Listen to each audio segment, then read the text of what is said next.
I cannot believe how similar this is to the Airwrap.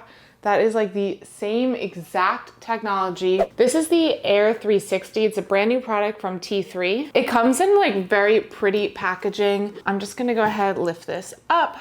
We have the little instruction manual. We've got another level. Probably my favorite thing about this product is it comes in a really, really nice pouch, great for travel. I haven't used this yet, so I'll have to see if it holds up compared to the Dyson, but this versus the box, hold on. This is the box that the Dyson Airwrap comes in. I honestly barely use this. It is a pain to take in and out. It is so large. So if this works as well as this might be my new go-to. My hair is wet right now. I just got out of the shower and I'm gonna do a side-by-side comparison. So I'm gonna do this side using the T3 and this side using the Airwrap. Let's open the T3 up. This, by the way, is a vegan leather bag, but it kind of just feels like regular leather.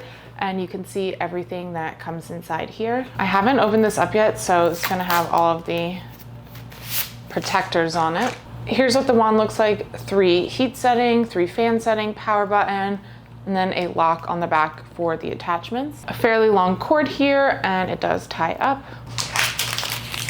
This is the standard hairdryer attachment. We also have the round brush. It is crazy how much this looks like the Dyson Airwrap. And you get 2 of these. These blow your hair in different directions. The pouch is really nice, and I do like that it has little dividers inside for all of the attachments. Let's quickly compare to everything that comes with the Airwrap. I apologize if this stuff is not super clean. Haven't used it in a while. You have the heat and fan settings on off, and then you have the lock in the back. This also has a pretty long cord to it. There's definitely more attachments that come with this, but I really don't use all of them. So we have this smaller round brush. There's also 2 flat brushes.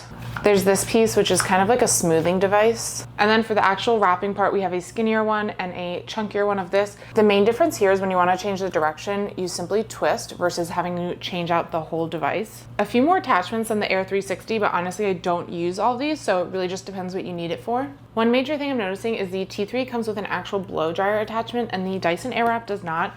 So I will just use this and like go like that, but it's really meant to also work with their actual hair dryer. I do quickly want to mention I have the T3 airbrush that I use and love, but it is pretty much the same thing as this attachment here.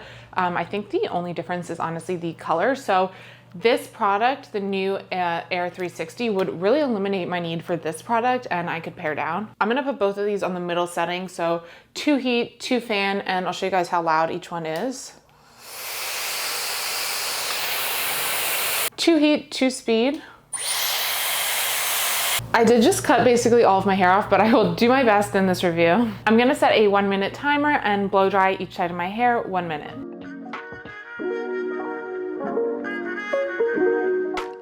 I cannot get over how quickly my hair dries now that it's so short.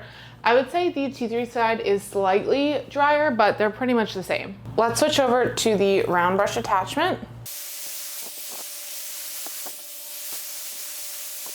I really don't use the Dyson round brush a lot because my hair gets stuck in it, so we'll see how it goes.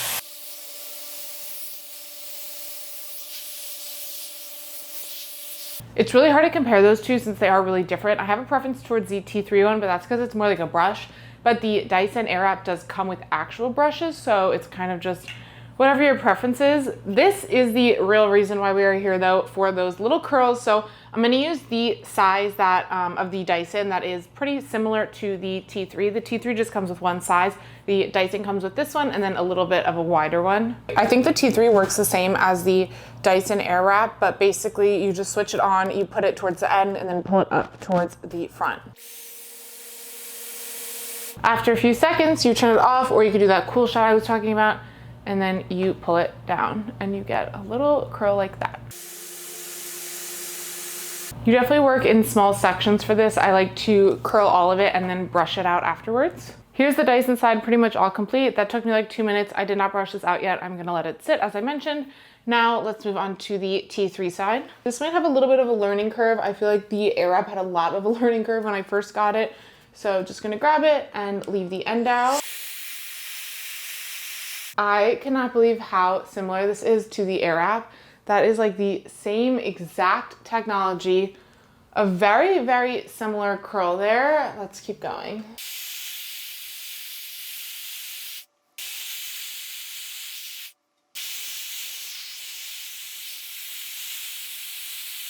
Here is the T3 side all done. I think that the suction is maybe just slightly less powerful. These are a little bit looser of curls, more of like a blowout effect versus over here on the Dyson side. Brushing both sides out just kind of with my fingers and zhuzhing it up a little bit. I definitely have a little bit more of a curling effect on the Dyson side and a little more of just a blowout effect on the T3 side.